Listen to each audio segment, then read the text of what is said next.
Hey there, this is Heather Wilkening, Magic Mermaid. I'm showing you a close-up of the dolls.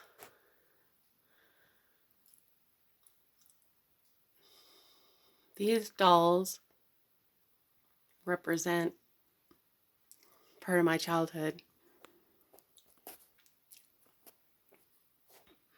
The reason I'm showing you these dolls is the one to the left was my grandma's, Grandma Janet. That was hers. And that's a famous type of doll. The two girls represent me and my sister, and the one with brown hair represents my sister Georgiana, and the blonde represents me,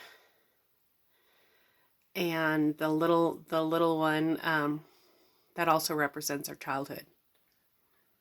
Anyway, I'm sharing with you these dolls just to talk about the story with my Grandma Janet and my grandparents. Well, let me tell you a little bit about my Grandma Janet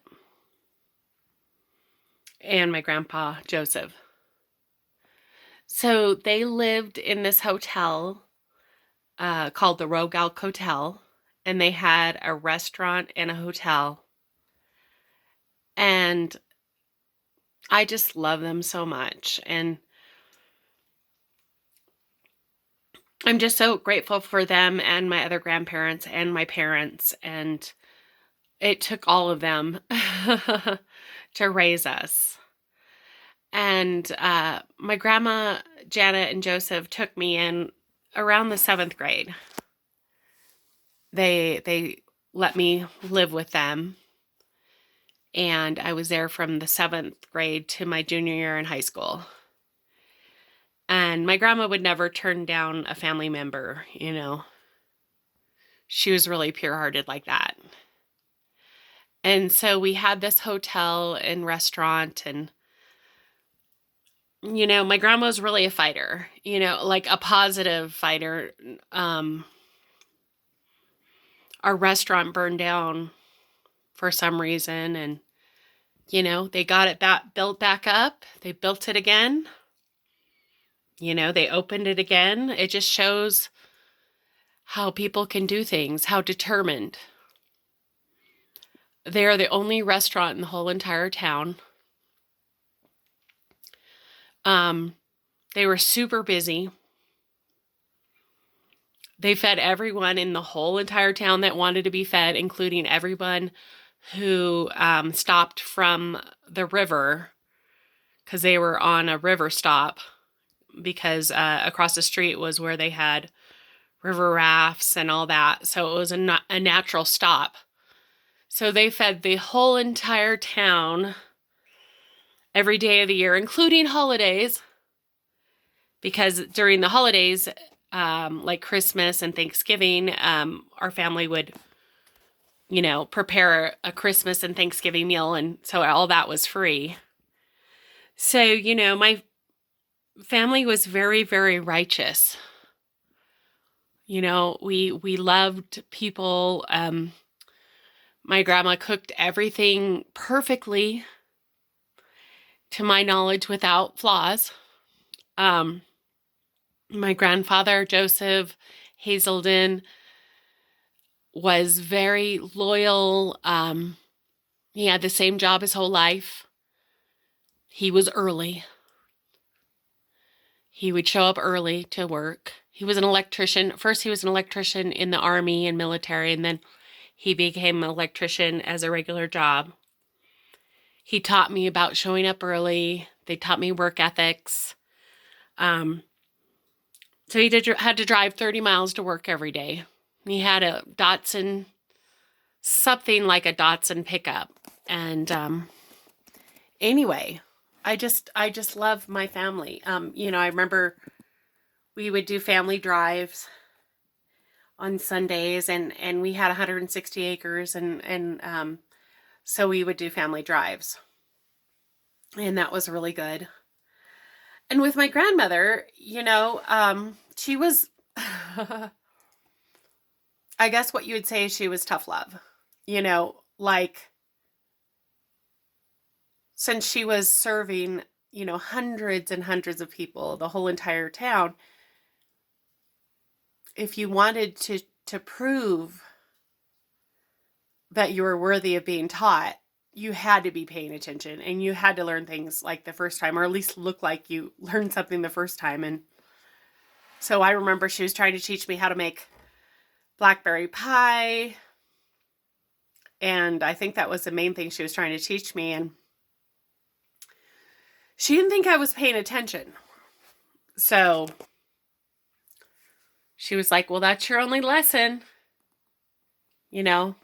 Like, you need to get it because I don't have time. But the thing that was so great was she gave me that one lesson. And, when it came to learning how to clean, she gave me one lesson. And, the beautiful thing is she gave me one lesson, At least she gave me that. She's kind of like, I'm going to give you one lesson. You need to learn.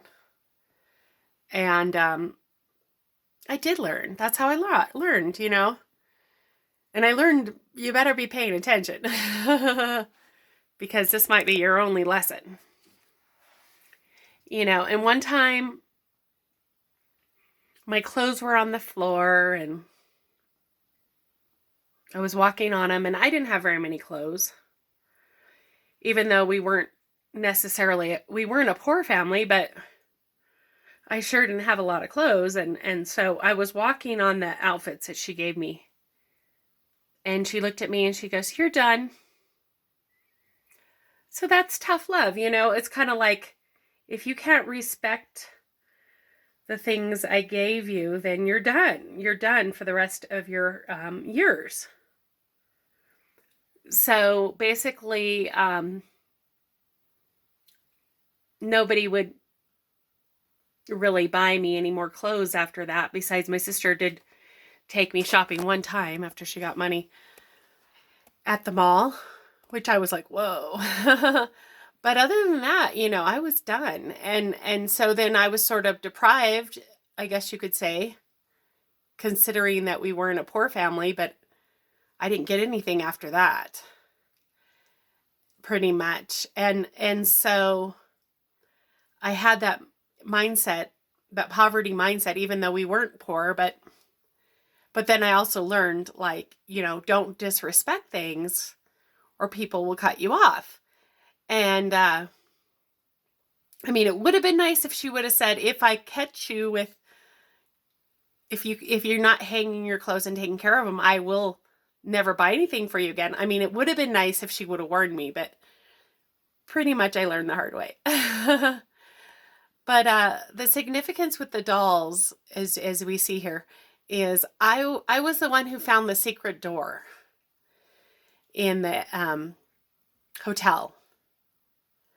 So I found the secret door underneath the stairs, and I was always an adventurer and explorer. I found the secret door. I found all the dolls, all the antique dolls, and there was a lot of them that were in the hotel. And these dolls were already like 40, 50 years old already. So I had composition dolls from the turn of the century that I found. And so they gave me some of them since I found them. And anyway, this picture kind of represents that. But anyway, I'm just sending out my love to my grandparents. And I love them so much. And they were such hard workers and they were so strong-minded. And, I really want to be like them. And I want to be that pillar for my town. I want to be that pillar. And, I remember one time and I felt like I didn't know what was right from wrong. And I just said, hey, I prayed to God. I said, I just want to be more like my grandparents. And things started turning around. So anyway, I want to talk about their nationalities. My grandma was Portuguese and that's all I remember of her nationality. She's from the Vasconcelos family.